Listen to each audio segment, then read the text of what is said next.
yet.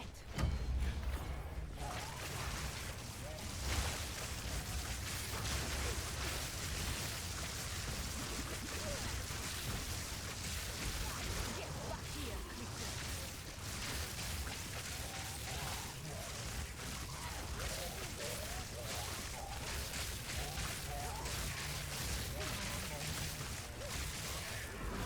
Not yet.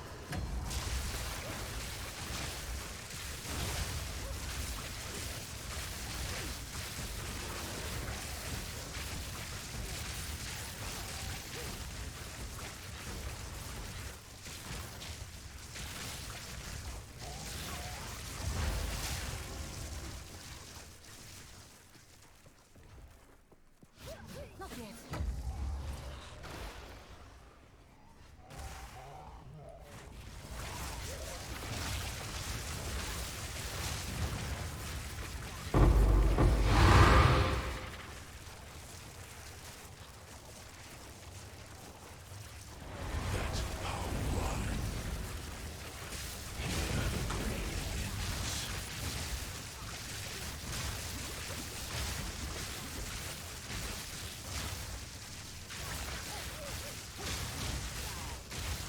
No mana.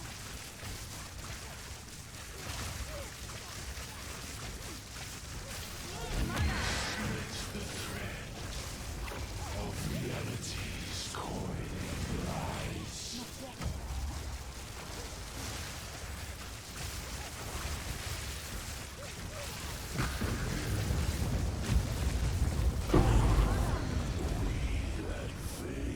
Alright, that was a montage of me killing a bunch of bosses with my increased duration Chronomancer. Now, why would you want to do increased duration as a Chronomancer?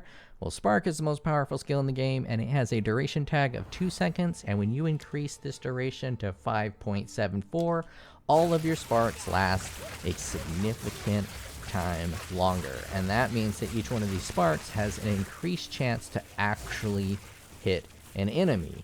So 5 seconds instead of 2 seconds is probably double damage. Maybe not quite, but it's probably around double damage. Because if you cast one spark and let's say only 5 of your sparks hit that target and the rest just bounce around and keep missing, if you increase that to 4 seconds, not quite 10 will hit, but more will have an opportunity to hit. And I'm increasing that all the way to 5.7.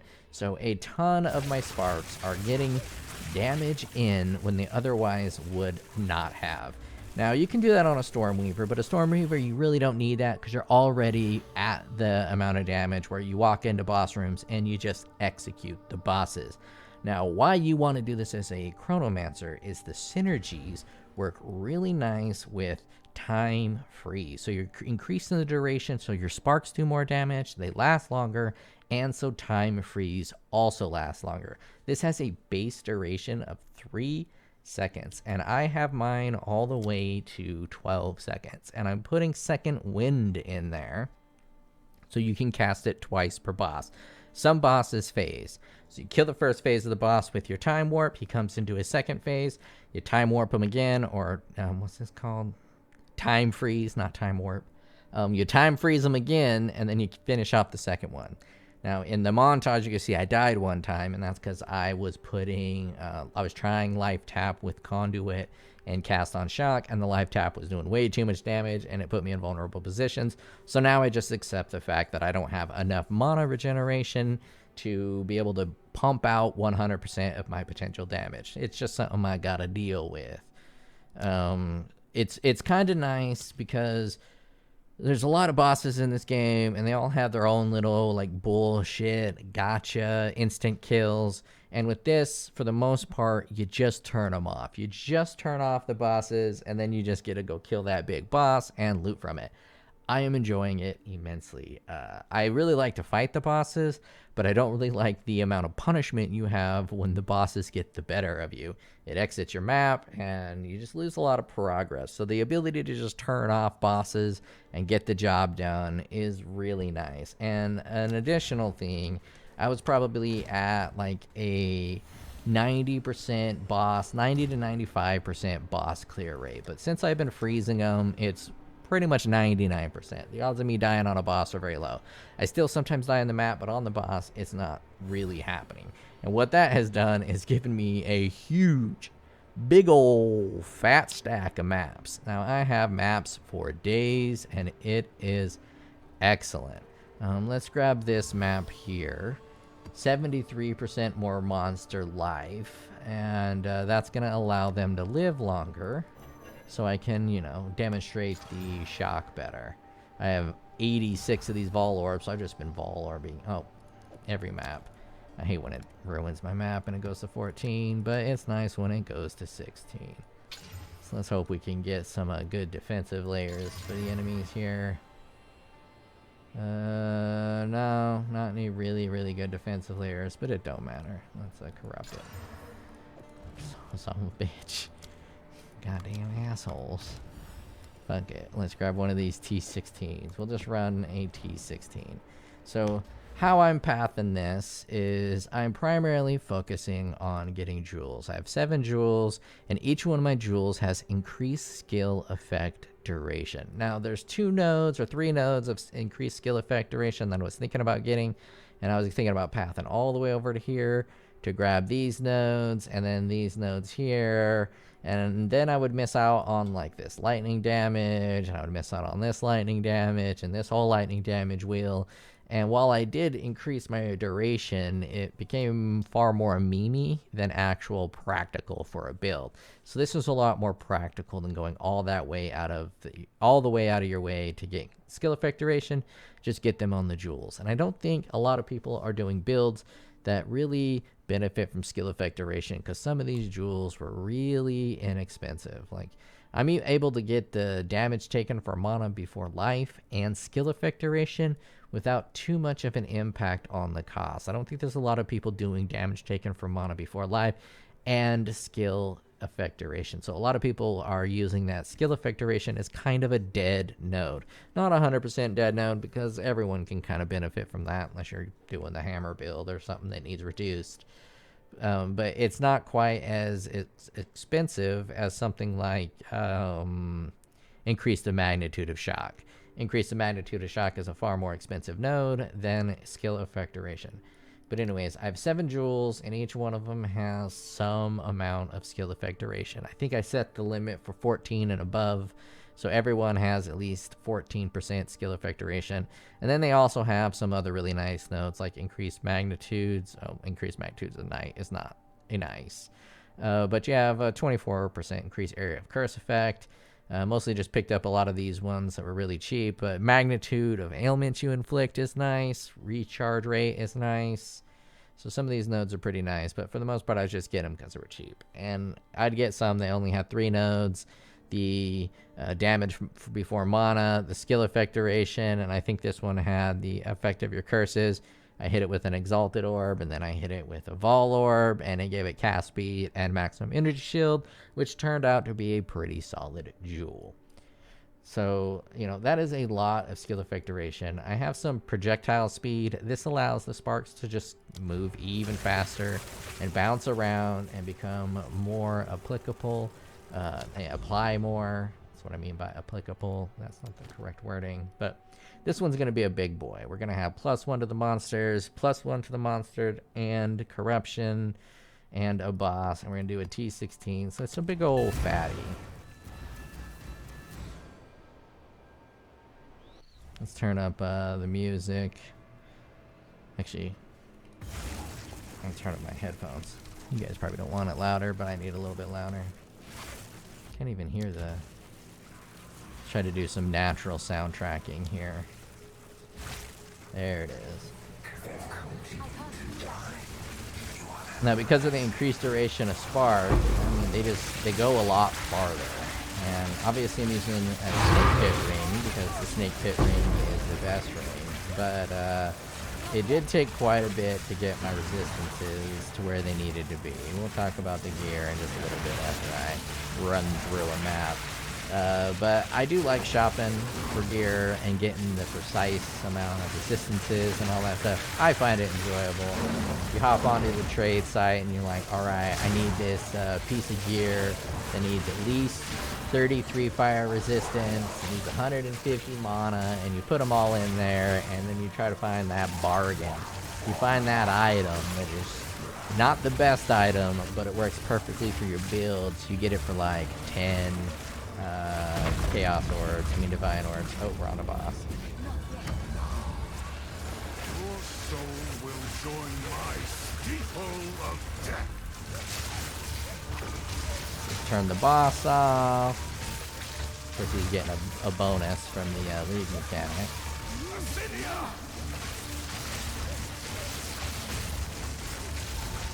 He's back on, but he's stunned for a bit. And let's just freeze him again.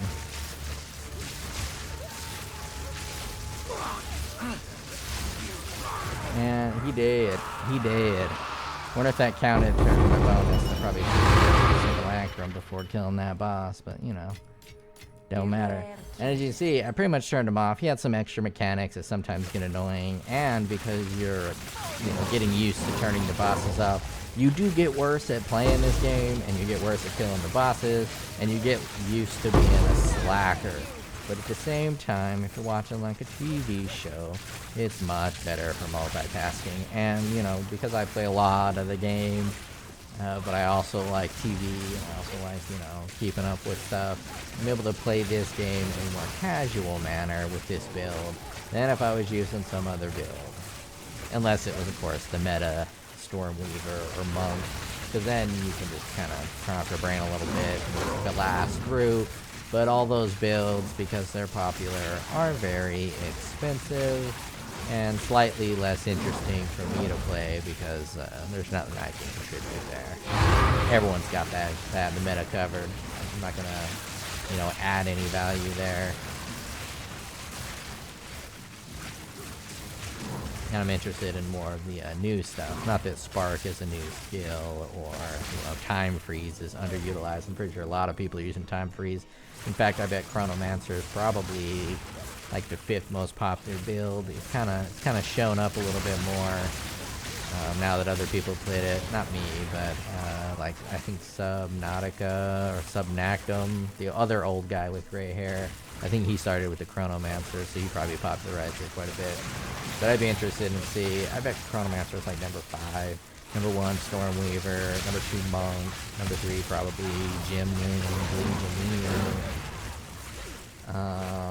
after that, I don't really know.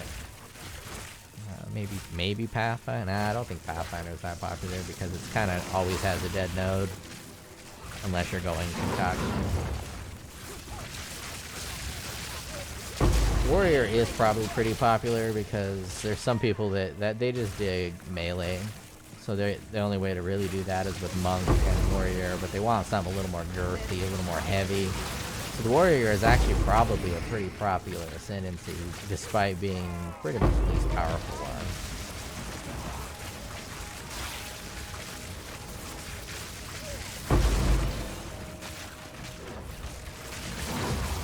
But I don't know. I don't have enough time to look around for that kind of a thing. Surgog usually does videos, but he hasn't been popping up in my feed for a while, so I don't know if he hasn't made a lot of videos or he just hasn't done one in market saturation of ascendancies. But I bet the Chronomancer's crawling up in popularity a little bit. Because it is really, like, powerful in its abuse. And I don't think they're going to keep it. I don't think they like the fact that you can just turn off a boss. I can't imagine them keeping Time Freeze in the state that it's in. And I really like playing builds like this before they get nerfed. And I have a feeling a nerf hammer is coming for the Chronomancer. Despite it not being very popular, it very much goes against their mindset of like tough and deliberate bosses. I don't think they're going to allow the Chronomancer to Chronomance for too much longer. Which does kind of suck. Alright, so for the gear, I like this pair of gloves. It's really nice because the lightning damage increases to electrocution. And if you saw on that boss, I had him stunned. Then he came out of the stun and immediately went into electrocution. So it gave me like an extra 4 seconds, and then I could time freeze again. It's pretty dope. And if you get it with increased cooldown, you know, you had more cooldown. I needed the resistance, so a corrupted double-socketed one worked for me. Gave me an extra 10 all-res. And I had to get 10 all-res here, 10 all-res there, and then 5 all-res in the body armor. So I had to sacrifice quite a bit to get my all-res up to scuff. But I finally got it there. Chaos isn't all the way up, but, you know, I don't worry about that too much. We can just ignore that shit.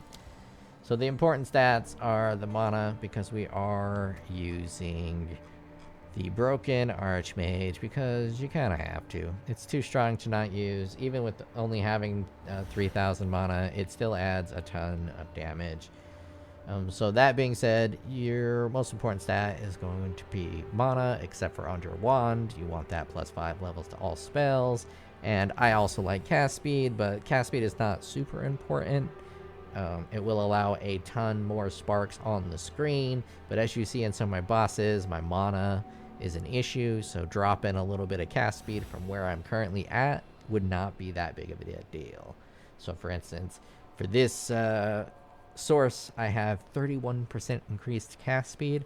I could easily grab a second resistance, or I don't know what the fuck else to grab there. Something else there to offset that speed, that cast speed. It's a pretty good corruption.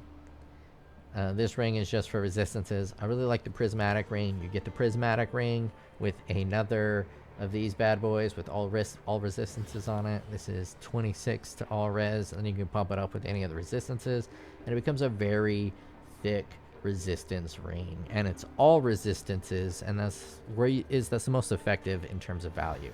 For instance, on these jewels here, it's +5 to all elemental resistances, or you can get +12 to fire resist. So there's 3 resistances, +5 to all of them is 15 resistances. So you're getting a total of 3 extra resistance by using these instead of the +12. So I always try to use these when I can, and the more all res you can get, the better.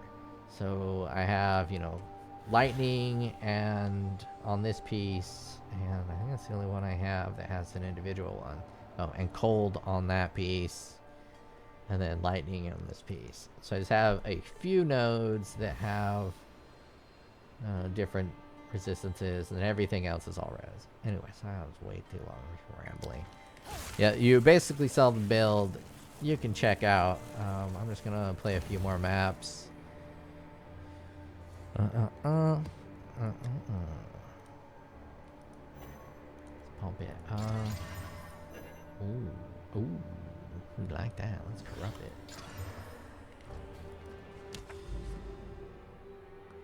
And I have a ton of bosses. Essentially, 80% of my nodes are bosses. I throw a couple boss nodes, and look at this thick juice. There's just boss nodes everywhere. I can go anywhere I want, and there's bosses. So that makes this build really, really nice, because, you know, all these bosses are dropping me a ton of maps, and I can just get sustained for a lifetime, essentially. And I can pump it up pretty good. It's working out great. Killing the bosses is a lot of fun. It's way more rewarding to kill a boss than, you know, killing the final rare in the map. Even though you still have to kill the final rares in the map. I guess all I'm saying is having a boss is significantly better than not having a boss. And the fact that I can have a boss in pretty much every map is dope. It's some good shit. I'm literally having fun playing this game. Path of Exile, I was having fun while playing it, but a lot of times I'm playing specifically to get loot. But for me, loot doesn't even matter at this point. Right now I'm playing because it's a lot of fun to play. And if I'm going to watch like a TV show, I just throw on Path of Exile and play because I really like the game. The game is just fun as hell to play. Alright, let's rock this boss. What foul energy gives life to you?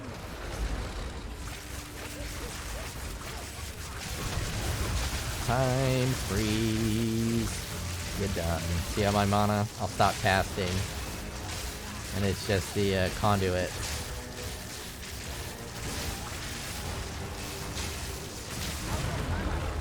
Because the sparks are bouncing around, you can see the conduits are just eating my mana. So I try to put life tap on there, and yeah, I might as well pick it up. I tried to put life tap on there, so I'd use less mana, but it ate my life too much so. I mean, if you have the gear for mana, so you can just do a full mana setup instead of, you know, splitting the damage like I have it split, and you have like 6,000 mana. This would be pretty smooth, because I imagine you can have enough mana to sustain all of the lightning conduits. But I'd have to re-gear all of my gear. God, I hate these guys so fucking much. Because I don't have any stun protection. I only have freeze protection. That'd be a next upgrade, is a belt with an extra socket so I can get stun and freeze protection. But those dudes are so annoying. They're projectile. And they just shoot them out non-stop. Sometimes they'll be... It only takes 2 of those enemies. You just get stunned once and then they stun lock you. And again, that's a good thing, not a bad thing, really. It's one more mechanic that's in the game that adds a little bit of depth to your defenses. And there's so many things you got to do to make your build, I would call it honest, to make your build actually like sound in its defenses. Oh shit. Sorry, I'm gonna have a sneeze attack. Heater just turned on and blew some dust in my face. Anyways. Forgot what I was saying. Oh, look, that's some bulls. Shit, I didn't see that at the beginning.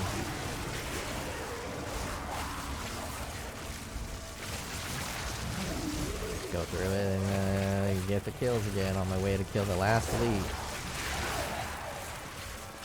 I think if they want to keep the elite system, where that's how you clear the map, I think killing up to 1 would make it great, because it feels so bad to have to backtrack for 1 elite like this, where if there was only 1 left, you can end the map. I think it would make it a lot better of feel, because if there's 2 elites left and you have to run back to kill 2 elites, it feels better than running back to kill 1 elite. So just it seems stupid, but I think if they just made it so you can exit the map is complete when you get it down to the very last elite, but they don't make you kill that last one. I honestly think it would be a game changer in terms of how it feels to run back. It wouldn't feel quite as shit to run back. Speak. Now let's crush this shit. Disenchant. I'm gonna get rich right now. You guys ready for this richness? So far, 0 of these have hit. I've probably used 30, and I haven't gotten a single rare. It just eats the item every time. I don't know if it's broken, but, you know, it's pretty bad. But there is a bug, I think, so let me get Arcane Surge. Arcane Surge, I get it for 23 seconds when I use Arcane Surge in my actual Spark. I get it for 23 seconds. But if I get Arcane Surge through this one, which I get a 5% chance to gain Arcane Surge when I deal a critical strike, I only get it for 4 seconds. The increased duration does not apply to gaining Arcane Surge from this crit node here, because it says gain Arcane Surge on critical strike, but it does apply to getting it from Arcane Surge. Now the only difference is that this says gain Arcane Surge for 8 seconds, and the other one is just gain Arcane Surge. So the base duration of Arcane Surge is 4 seconds, and I'm pretty sure it's that distinction that's making it different. I don't know if it's a bug or if it's intended. If it's intended, it's super weird that you wouldn't get the extra seconds from increased duration from grabbing these nodes here. I think it's really weird, so I do think it is a bug. I do think the increased duration of skill effect duration should apply to Arcane Surge on crit. And there's probably a bug they're aware of, but it's that super low on the priorities list. But that's the main reason I'm using Arcane Surge as a skill gem. I would use something different, but you know. I want one with some breach. Let's find a boss that's a bit breachy. There's a breachy boss, but I can't get to him. Right there's a breachy boss. Oh, here's a breachy boss. We'll do that. Can I get that? No. I will. Why will it let me click that? I don't understand. I feel like Elon Musk right now. Oh, fuck it. I'll run it. I ain't scared.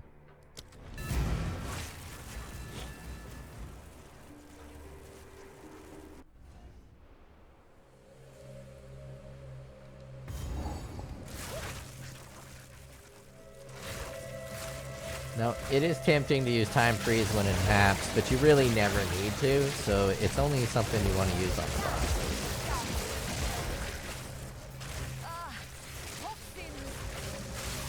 I don't know if it says it has delirium or not. It says delirious monster, so I think there is delirium, so I should look for it. If there is, it's not at the beginning. I just hate when I miss the delirium.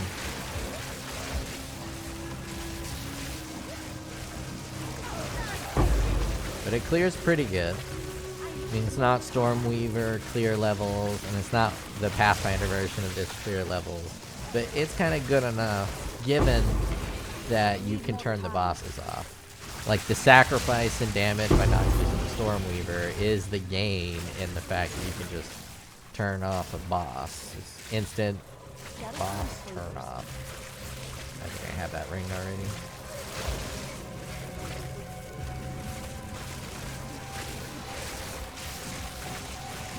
And the increased duration of Spark is just super dope. I mean, since you're using Time Freeze, you already want that increased duration.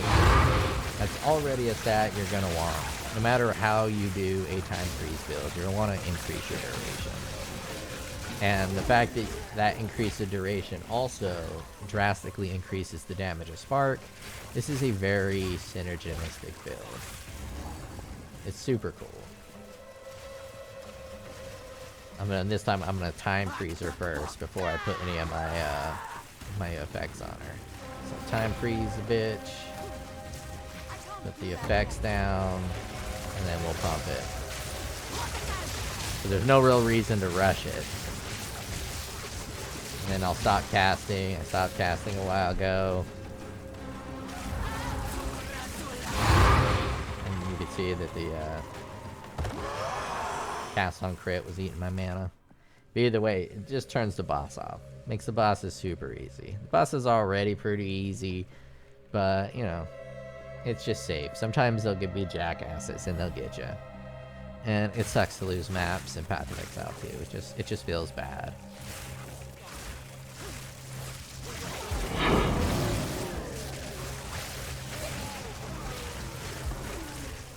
And you have double curse.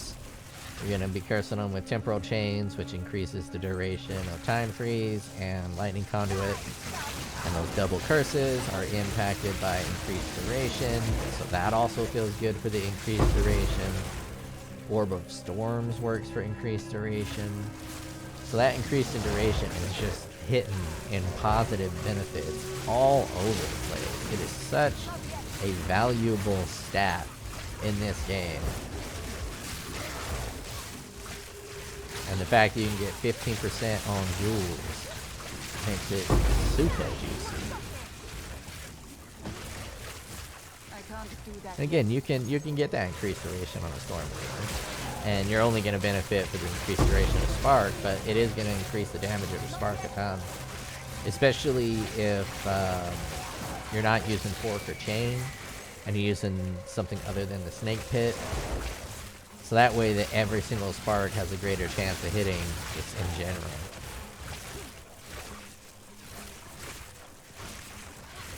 It'll be a way to increase your damage from Spark while maintaining Magic Time, for instance, if you're using a different range instead of snake pit for the magic mine.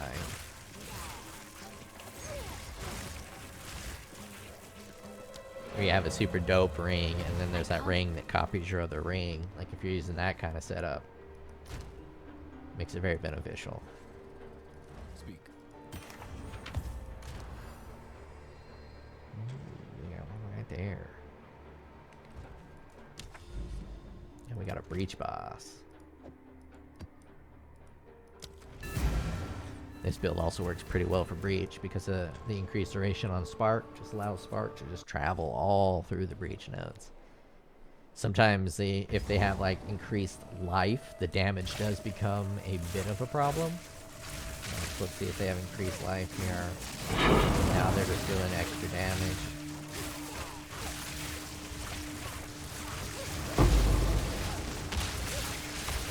But sometimes the maps are significantly more dangerous than the boss. Because we freeze the boss and just turn the boss off, so he obviously doesn't pose that much of a threat. But sometimes the maps can get you. You just have to play a little slow and a little cautious. Make sure you always got a few sparks going in front of you. That'll make sure that the enemies get electrocuted before they come at you.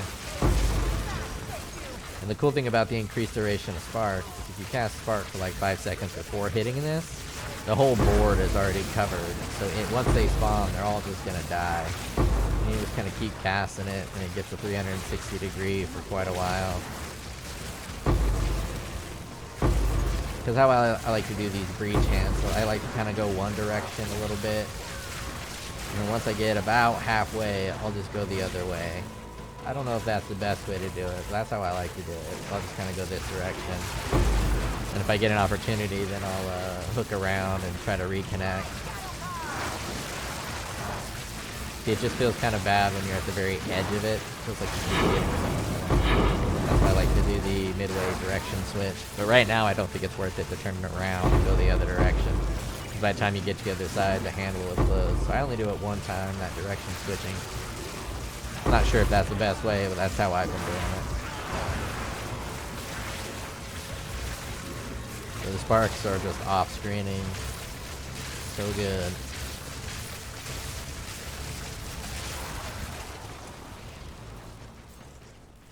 Stormweaver is still going to be better at that particular task. And in fact, I'm building a monk. It's the most powerful ascendancy, so I might as well give it a shot. So I'm going to pretty much put this spark build on a monk, and it's looking super good. I need to save up for the body armor, so I want to use the Get Spirit for the amount of energy shield and evasion on body armor.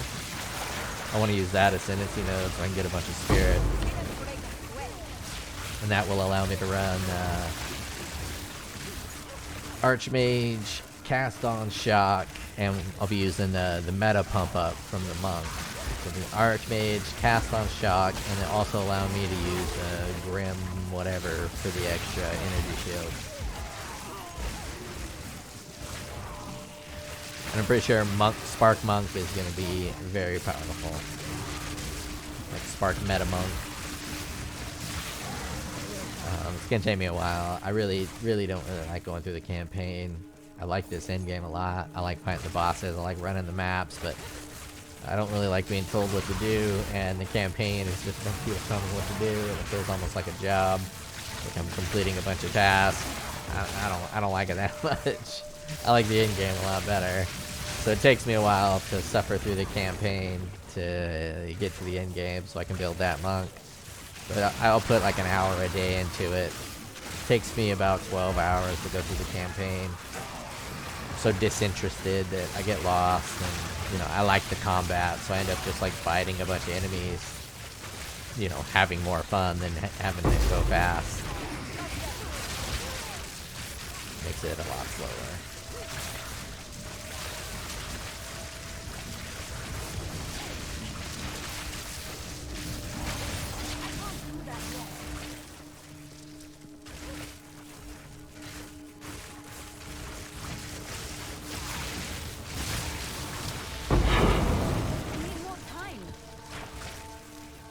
Okay, the boss is left. I was like, did I fight the boss yet?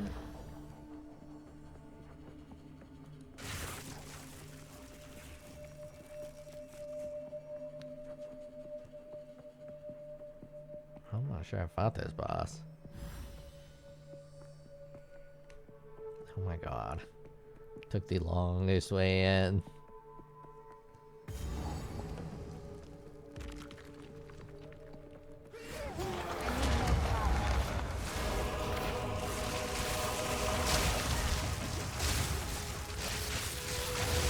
Or I'll just stop casting.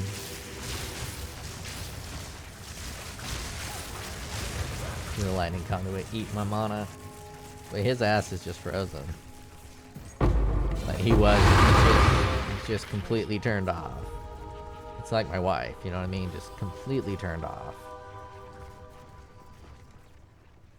Map complete. I think I'll end the video there. I mean, that's all we really need to know. Chronomancer, increased duration, a lot of fun. Synergize is super good. And you're already in the area for both of them. Like this, the slow synergizes with your 20% slow, so you're getting the benefit for the increased skill effect duration, and then the debuffs you inflict have 10% increased slow magnitude. You're getting that benefit, plus the benefit, the skill duration. You're already in this area, so it's nothing out of your way to grab these three here. And then you're already kind of in the position to grab a bunch of jewels. You get your block of 3 here, you get your block of 3 here, and over here. And if you really wanted to, you can come down and get your block of 3 there, or you can get your block of 2 over this way. So, you know, really in a good position to get extra jewels. So you might as well put the skill effect duration on those jewels. I think it's one of the better nodes. Like if you can get a increased shock effect, 4% damage from mana before life if you're not doing mind over matter, 15% spell damage, and the increased skill effect duration. That's probably the best jewel in the game for a Chronomancer. Anywho, I will check you later.